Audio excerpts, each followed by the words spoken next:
Welcome, Summit attendees, to this final day of the Riveting Revision Summit. I am actually not going to be the main host of this first session for today. Deus Lam, my co-host for the summit, will be doing that as he interviews Edwina Perkins on how to best brainstorm new ideas for your story during the revisions process. But before I hand things over to him, I did want to say a brief word about our sponsor for the summit, the company. The company is not only sponsoring the summit as a whole, but is also particularly sponsored this final day of the summit. So you're going to be hearing a bit more about them as the day goes on. The company is a community of Christian writers who are on a mission to change the world. You can learn more about their full-time writing and publishing apprenticeship program by going to writers.company/storyembers, or you can also visit their Summit virtual booth by clicking their logo at the bottom of this page in order to get a free 30-day membership to access all of their online courses and resources. And this special 30-day membership offer is exclusive to Summit attendees, so I'd recommend checking it out. With that, I'm excited to hand things over to Deus as he introduces you to Edwina and talks with her about how to better brainstorm different solutions to the creative problems that arise during the revision process. Well, hello, everyone. I'm pleased to introduce you Edwina Perkins. She is the managing editor of Harambe Press, if I pronounced that correctly. It's Yes, you did. Quite fun to say. And she's got a real fun interview we're going to be diving into here. Her talk today is going to be on how to think outside the box and brainstorm effectively, which is, I have to say, one of the most key elements of the revision process. There's a lot of work that goes into it once you've got that brainstorming done, but you got to start with brainstorming. And so she's going to help us step outside those preconceived boxes we have and envision our story in a little bit of a broader context and see the potentials that may be lying in there, the jewels that we can uncover. So welcome. Thank you for being here, Edwina. Thank you for having me. I'm excited to be here. All right. So really just want to go ahead and dive right in here. My first question for you is a bit broad here, but hopefully there'll be a lot to unpack.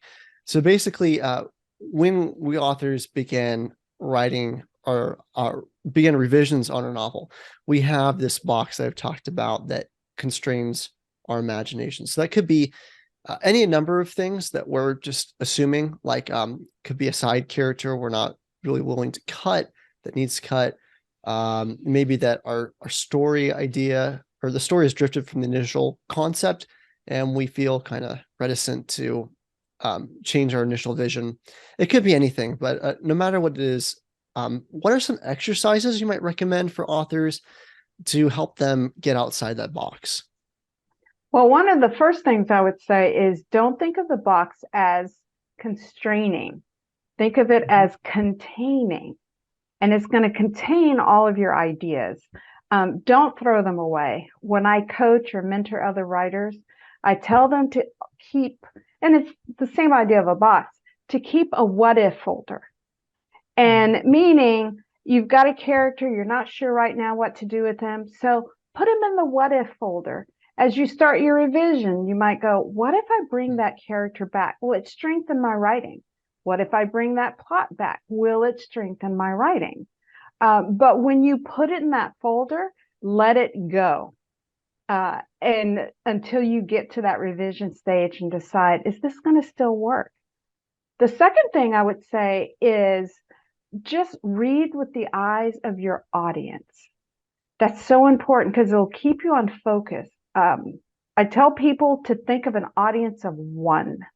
And instead of, oh, I'm going to write to the YA audience. No, describe this character. Is it a male? Is it a female? What do they like? What don't they like?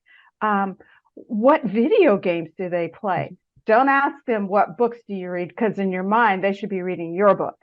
But narrow it down to who is your audience of one?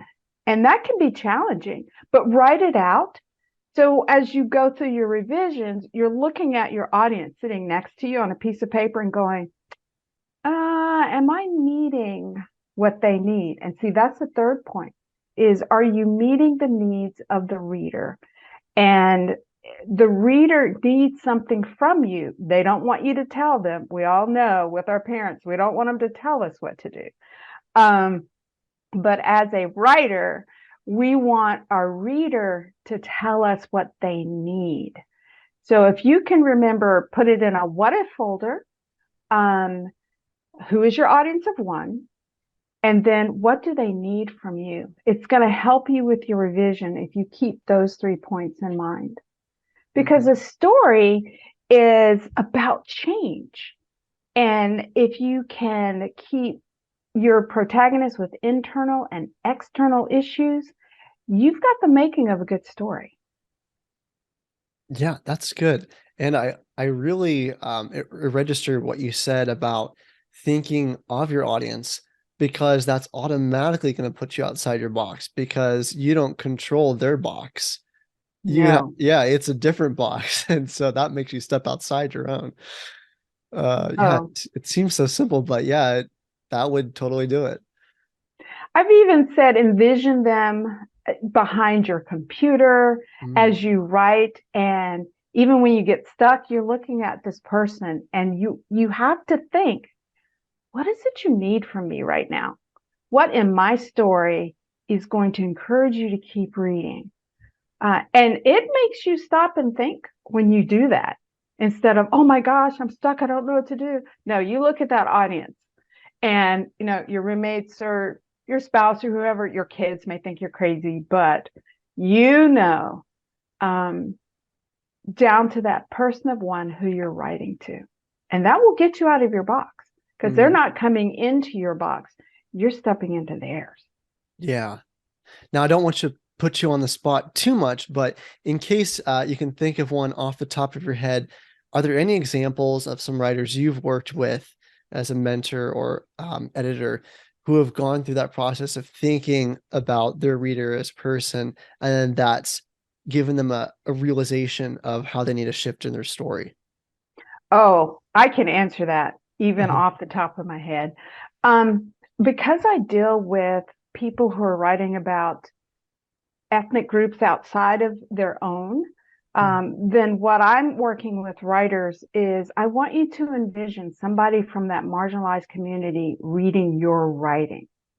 How are you going to make it authentic? How are you going to be sensitive to what you're writing? And I give them the example of, I have 3 adult sons who are men, obviously. But when they started driving, I would say to them, okay, if you get pulled over, 10 and 2, look straight ahead. Yes, sir. No, sir. Don't make any sudden moves. And if you're asked for something, you reach for it slowly and you explain to the officer what you're doing. Now, when I describe that to a white individual, they're like, I don't tell my sons that. Then step into my world. And if you're writing from my perspective, get into the head of that youth and imagine how they're feeling emotionally. And you go that route. So that's one of the ways that I would say you do that. Another way to get into the head of an audience you're writing toward is put yourself physically where they are. And that's so important. I could go on and on about this question. Well, we'll hopefully have time to circle back to that as we're going, talking more about some of the other aspects of revision. So just keep that in your back pocket. Okay. Yeah. So my next question is one of the key things we're trying to focus on in this summit is really elevating your revisions and wowing and impressing readers, giving them more than they expected. And sometimes that means, giving your story more than you expected to give it. And so do you just have any tips for writers who want to go above and beyond in their revisions, even though it's a daunting task? Trust your characters. If you know your characters, I even say go ahead and profile them, so that you have a clear understanding of who your characters are. And with your imagination, you write, And with the revision, the whole idea is it tight enough? Again, if you keep your audience in mind, you are going to step outside of yourself and you're going to reach for that better writing. Continue to learn the craft. Don't think you can do it by yourself. And also, you need peer reviews. You need those who can look at your work and give honest feedback, not your best friend if you want them to stay your best friend, but you want that feedback. And something else I tell writers, if you want to go above and beyond how you write, read the experts. Read someone who writes in your genre and read it with the eyes of you're studying a textbook. You make notes. This is good. What do they do? And you can also do that with movies. A really good movie that you've seen. I just saw one recently and it just kept noodling with me. And I said to my husband, oh my gosh, this writer is amazing who put this together. And I gave him all the reasons why. And you do things like that, but you have to keep really a notebook of ways you can grow. And one of the things you can also do is, as you are intentional in growth, take one of those things, maybe a month, and focus on it. You're going to focus on strengthening a plot, or you're going to focus on the authenticity of the dialogue. So if you don't intentionally try to grow, you're not. Yeah. So this notebook is kind of like a checklist or a planner you're writing for yourself. Exactly. Okay. And it's not, don't make it a daunting task. Because if you write down, okay, I need to work on these 10 things, you might look at it and go, not happening. But if you go, okay, I'm going to break it down. And in my manuscript, I want to make sure that my plot is tight. So then go research, get books on plot or plotting, and just see if you've done that. And that's the idea of growing through your writing. And that's going to push you. Because sometimes when you find an area in your manuscript that needs work and you learn about that area and you're like, but I don't want to take this out. See, that's the what if folder. It's like, okay, according to the expert, this may not work. So I'm going to put it in my what if folder. Because sometimes that what if folder, you circle back around and it's giving you another book idea. Mm-hmm.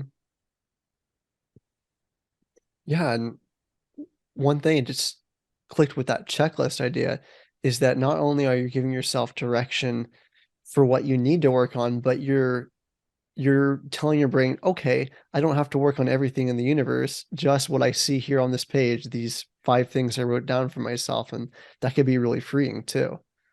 Oh, it is. Yeah. As long as you don't try to say, oh, I'm going to do them all at once. It's like, exercising. I'm going to start with a 5-mile jog. And the next day you can't get out of bed. Yeah.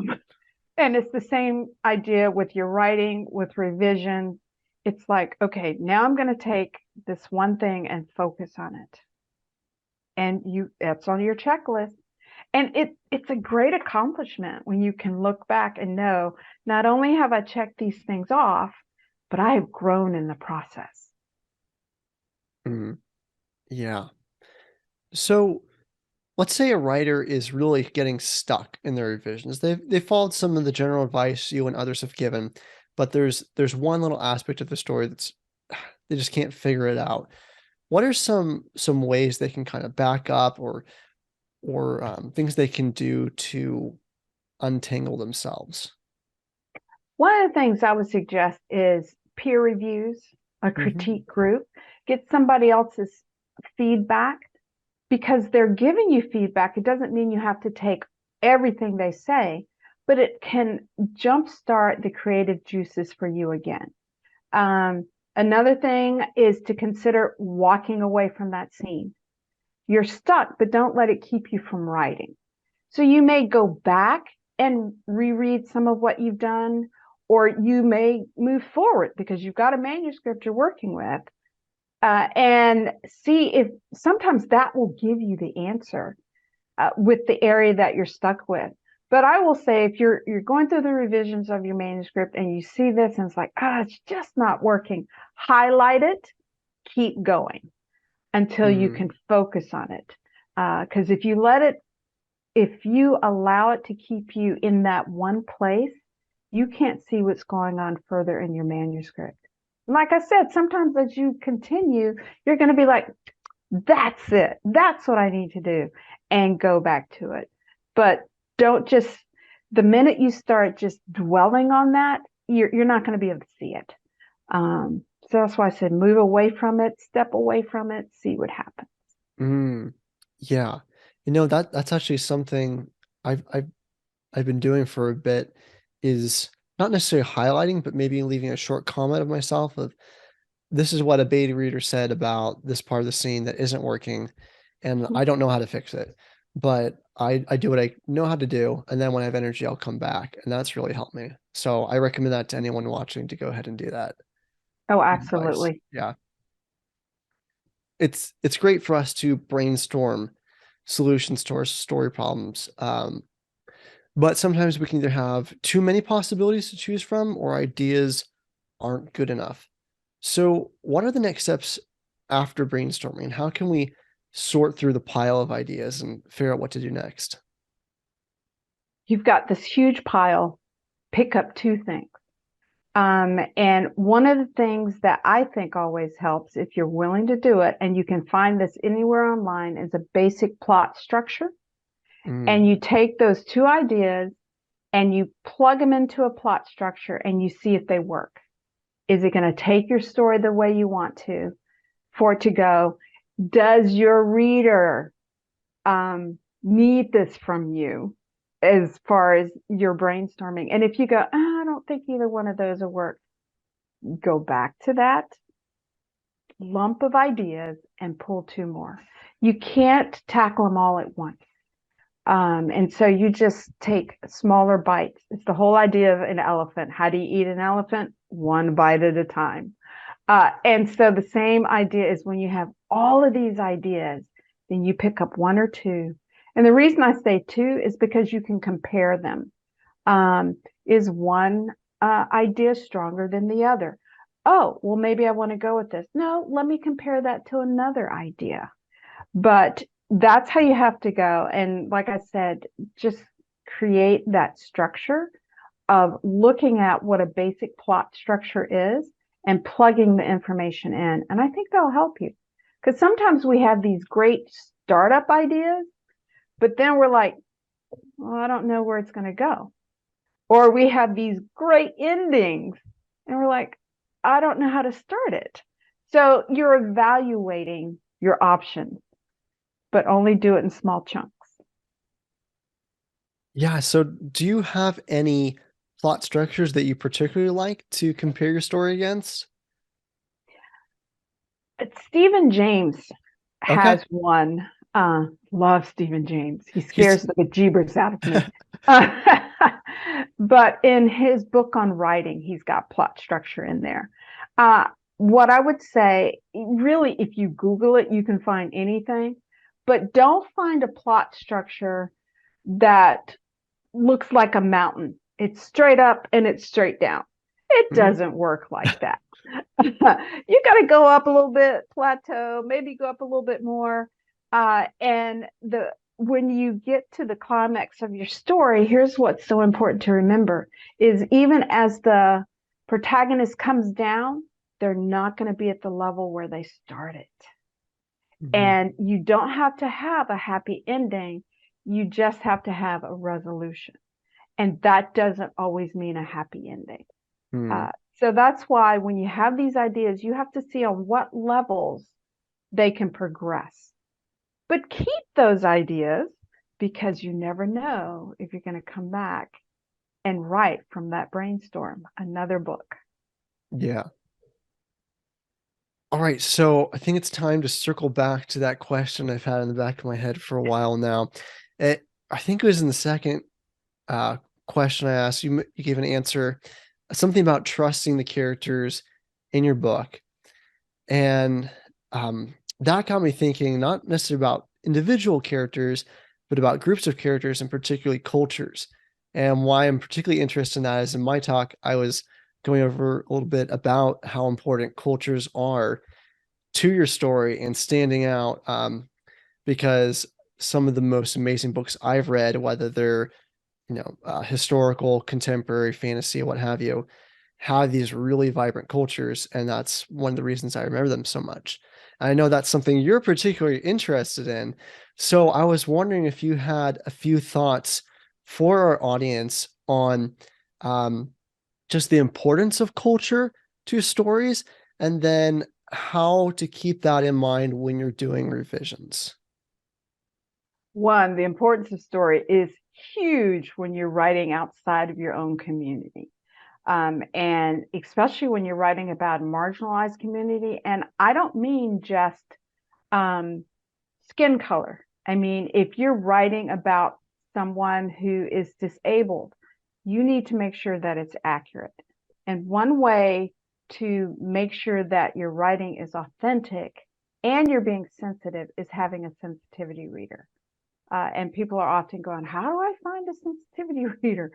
Well, the scary thing, and sometimes the good thing, is when you go online and type sensitivity reader, you're going to get everybody who thinks they're a sensitivity reader. But to remember, a sensitivity reader is someone who's paid for their expertise, and they're usually somebody in the industry. Beta readers aren't paid, but they can give you input that you need. You have somebody from the community read your work. And one of the reasons it's so important is if you get one thing wrong, if you carry on a stereotype that isn't true, you're doing damage to that community, and word will spread, and they will tell their friends not to read your writing because it's not authentic. So, I can't emphasize enough finding a sensitivity reader. I actually have a group of people who work with me. I'm a sensitivity reader, and that is so important. We only have one lens that we look through when we grow up, and it's a small one. But in order to, broaden that lens, we need to step into communities that we didn't grow up in. And to do that, you're stepping out of your comfort zone. I have this coffee mug. When I first got it, I thought it was fantastic. It says life begins at the end of your comfort zone. And as my comfort zone kept coming to an end, I was like, I want to smash this cup. But to remember, if you're writing, about other cultures, it's going to get uncomfortable for you to step into those communities. But don't give up. If that's what you feel you're supposed to write about, don't give up, do your homework, and do it right. Yeah, that's good. And just to be clear, in case anyone didn't know, sensitivity reader is someone who understands the community that you don't understand as well, that can go through your manuscript and just make sure that everything is correct that you're saying, and just give you a perspective that you wouldn't have, so you can best communicate and connect with that community. Exactly. And they're not editors. Right. It's important to realize they're not editors. Now, because I am an editor, I have to take off that editing hat when I do sensitivity reading. And I'm doing one right now. And I was like, take the editor hat off, take it off. This is what you're reading for. And the author even reached out to me and said, now it hasn't been edited. I said, yeah, I really wanted to put on my editing hat, but I haven't, because the whole idea of what they're asking me to is, are they representing the community well? And a sensitivity reader, it's teaching. They won't just say this won't work. A good sensitivity reader will tell you why, and maybe even offer alternatives to what you've said or what you're portraying. All right. So I guess on the flip side of this, there's one, we don't want to misrepresent other cultures, and we don't want to just say something that comes off as undereducated.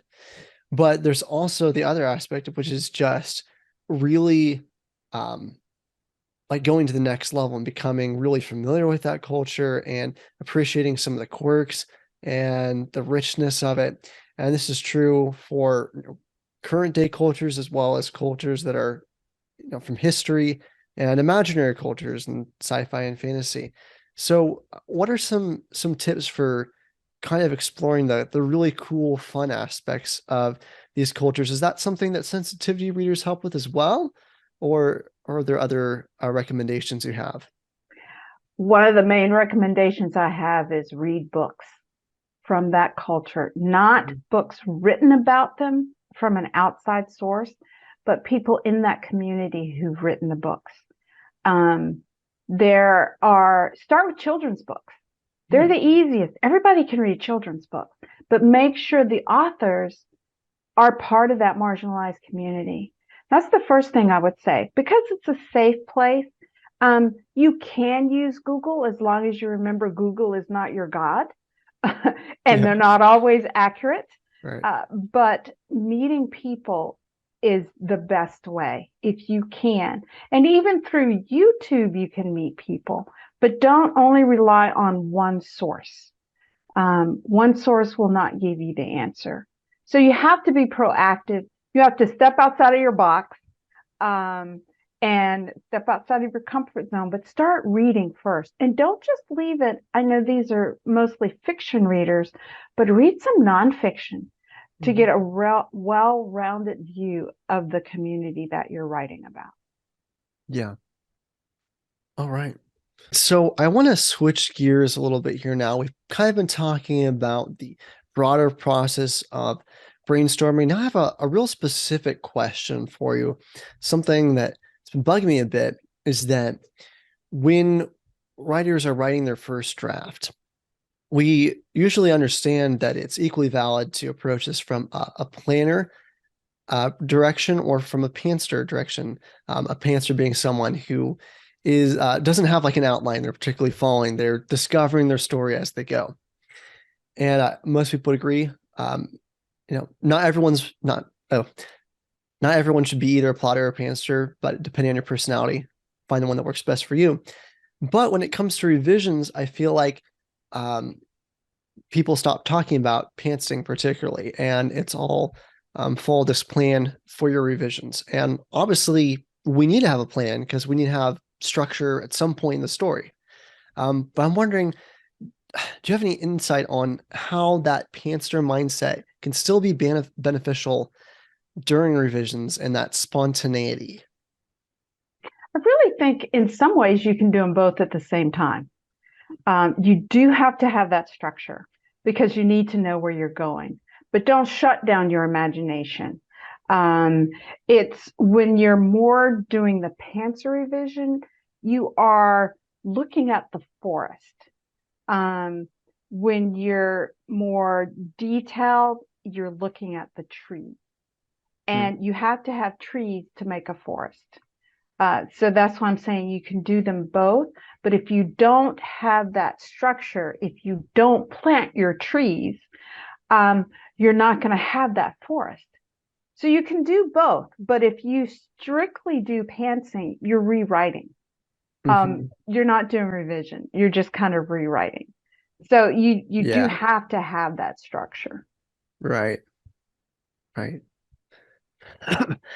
So would you say even there's times to be completely impulsive during revisions, or is that maybe too strong of a word? If you're going to be impulsive, you're still writing the story. You're not really doing revisions because see, you can do, a first draft is just that. It's a first draft. And if you look at your revisions as a second draft or a third draft, you get tighter each time. And so I think the creative juices will still flow pretty freely in that second draft. But as you look at it again, you're going to find you're going to have a little bit more structure to what you're doing. And people have said, well, how many drafts do I have to do? I'm not going to put a number on that, but let's just say I know some people who've done upward of 10. Yeah. But it's okay if you go that route, because what ends up happening is the spontaneity side of you starts going down a little bit, and the more structured side of you starts going up. So you need both, Mm-hmm. actually. And depending on what your personality is, you may start with more kind of pantsing revision initially, and then continue with more revisions of being more structured. That's good, because I do know some people who, like you said, just keep rewriting their book, so to speak. And that's not going to work out, because you can keep doing that forever. You'll Uh, never finish. yeah. So that's good advice to have some direction of where you're heading, so you'll finish. And I know myself, now that I'm thinking about it, well, I do definitely, plan out my revisions. There, where the pantsing element does come in is, I think, with how characters express themselves in a scene, because on the revisions I know my characters better. And the first draft was me kind of bumbling through how the characters react. And Mm-hmm. then when I'm revising, it's almost like I know the character well enough I can improvise. So yeah, Yeah, it's kind of that's good. like an improvising actor on stage, but I'm typing instead. So Mm-hmm. I think that's been beneficial, but it's still constrained by structure, like you said, the forest and the trees together. And that's what gives you puts you in a solid direction. Exactly. Yeah. So if you only had, stick trees, it's not going to be any fun. And if you have just a forest, it's going to be moss on the ground. Yeah. Um, but you need both. Right. And I love that you said you get to know your characters better. Mhm. And that's so true. You have to be true to your characters. And still, in the process of that, I'm going to go back to this. You have to know what your audience needs. Yeah. Right. That's key. Mm-hmm. So another question for you is kind of tying back to the theme of the summit of trying to exceed audience expectations and really wow readers. Um, the name for the summit is riveting revisions, not just ordinary revisions, but riveting revisions. And I think that might give some people the impression that good revisions are big, bold, massive revisions. Um, and I know sometimes I've gone the opposite direction. Like, I'm gonna do as little editing as possible, and that hasn't worked out either. But is bigger always better, or what's the balance here? Bigger is not always better. Yeah. Uh, know your characters, know your story. You'll have an idea of where you're going with the revision. You have to have the conflict, external and internal, as you're writing your story. If there is no conflict, you don't have a story. And if you're trying to go too big, you're rewriting the story. But you have to decide, what is that pivotal point? And am I going in that direction? Um, and if that's why you need peer reviews. If someone says to you, I don't think this is working, then are you willing to set it aside? Or are you willing to rewrite? Mm-hmm. Um, Writing is not in a vacuum. And the sooner we realize it, the better. But peer reviews, going to conferences, doing the summit is going to give people an opportunity, but it's not a one size fits all.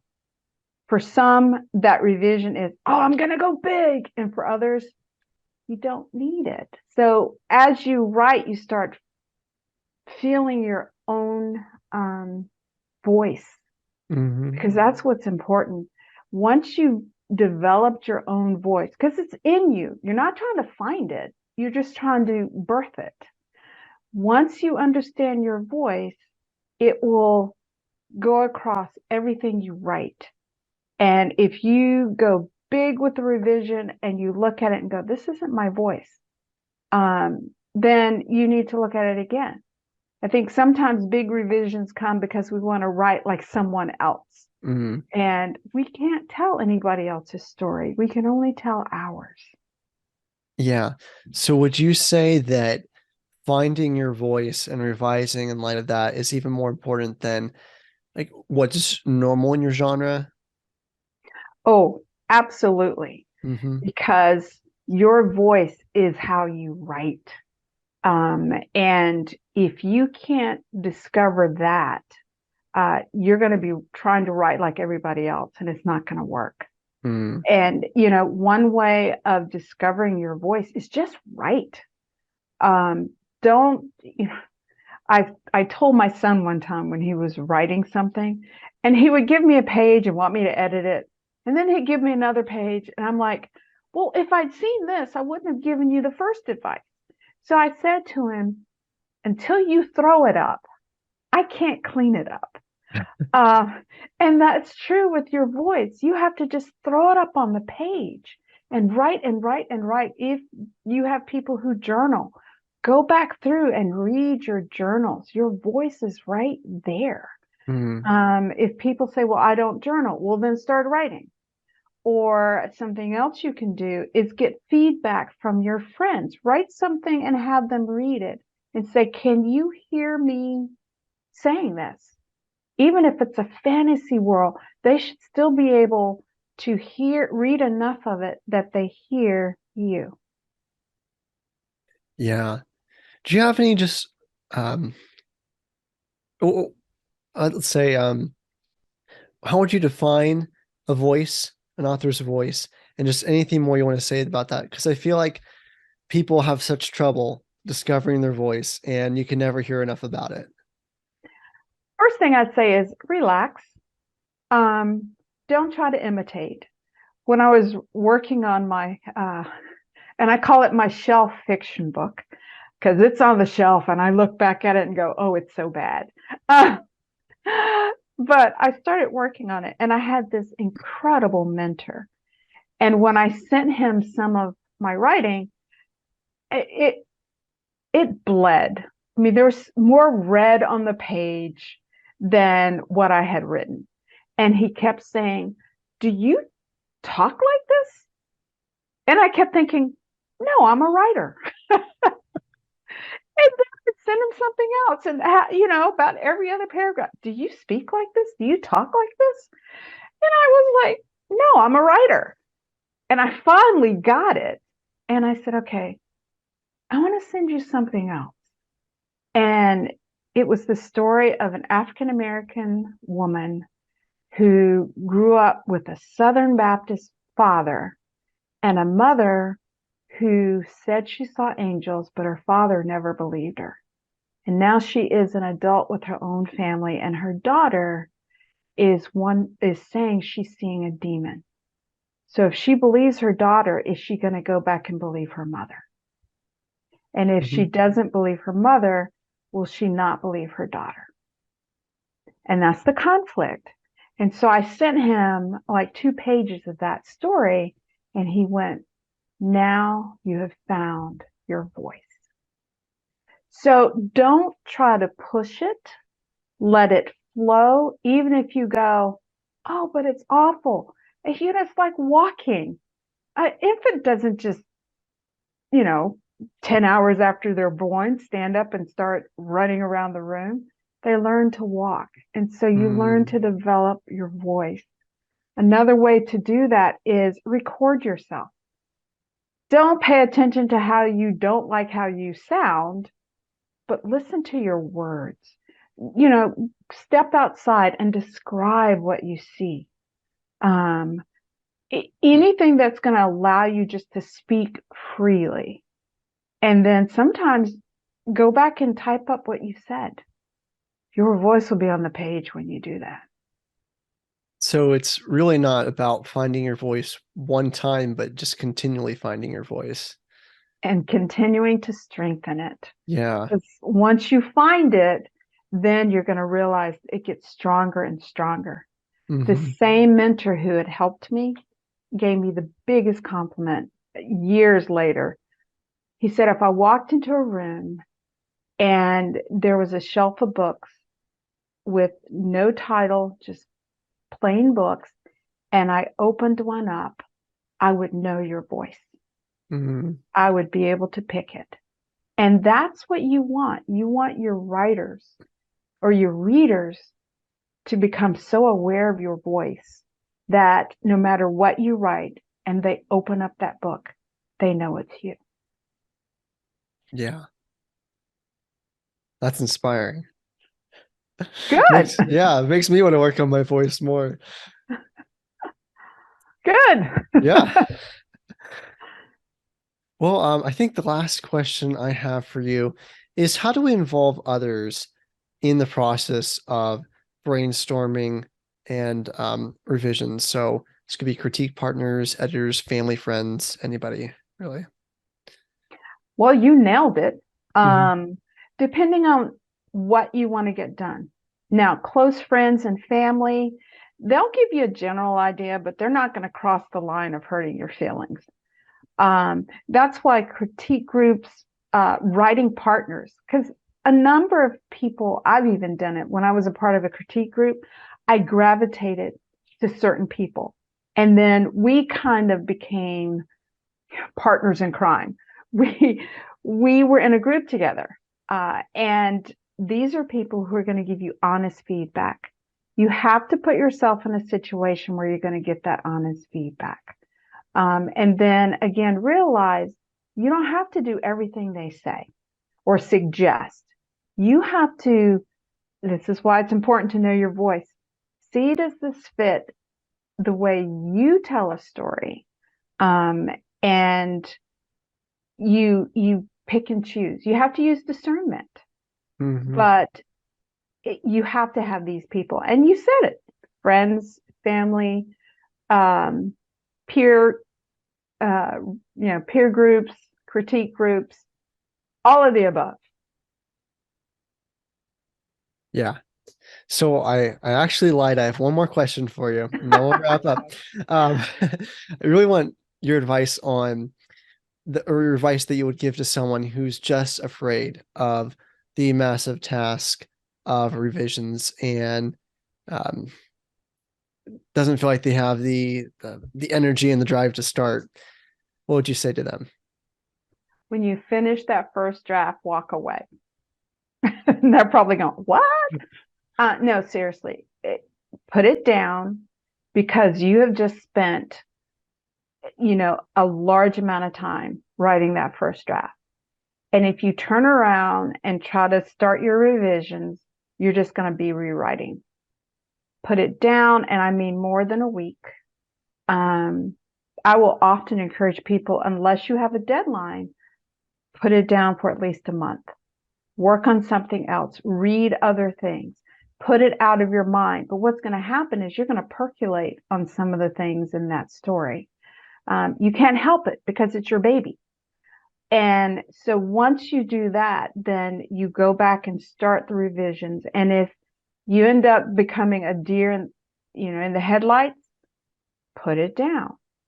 So you have to do it in chunks to make sure you're giving your manuscript the best of you. Check your emotional state when you start revisions. Check your hunger level.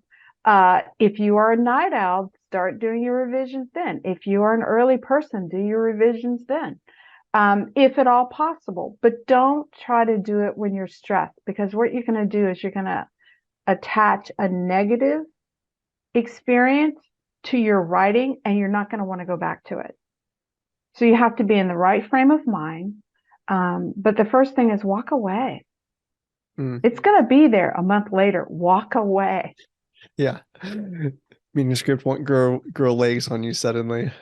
Yeah. And, start something else.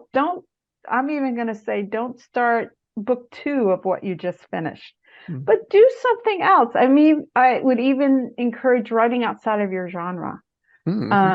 Try your hand at poetry. I've never written poetry. Try.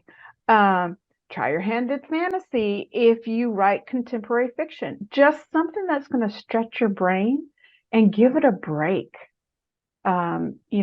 you've got athletes who focus on one sport and they're often encouraged to do something else so that, you've got the muscle memory for that particular sport, but you need to strengthen some other muscles. And it's the same with writing. Yeah, that's great. So do you have any last words for our audience or anything you've been dying to say and just haven't got a chance to yet? I would say my word of advice is, as a writer, you must develop rhino skin and you will still bleed. Hmm. And that goes in the area of revision. You've just given birth to a baby and you want everybody to think it's just a New York Times bestseller. But that baby needs to be cleaned up. And that's what revision does. It cleans it up, and it may hurt, but you'll make it. Just don't quit.